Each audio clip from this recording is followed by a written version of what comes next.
Tribuners, beredar video adegan asusila di pemandian air panas Tulehu, polisi buru pelaku.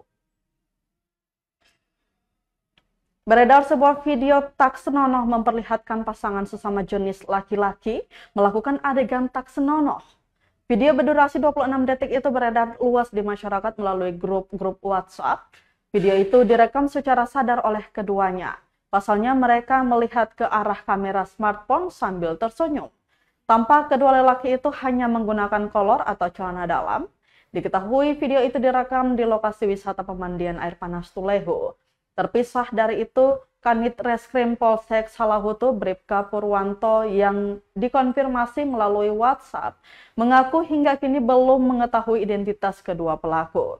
Namun anggotanya sementara bergerak mendalami informasi terkait waktu kejadian dan identitas para pelaku termasuk penyebar video. Diakui hingga kini pelaku masih sulit ditemukan lantaran banyaknya pengunjung dari berbagai daerah yang datang ke tempat wisata pemandian air panas Tulehu.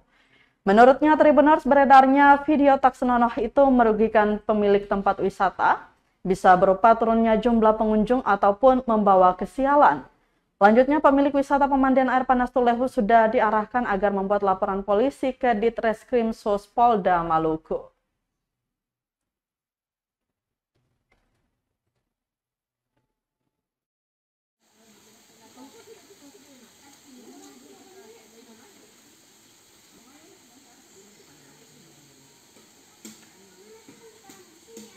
Download Tribun X sekarang, menghadirkan lokal menjadi Indonesia.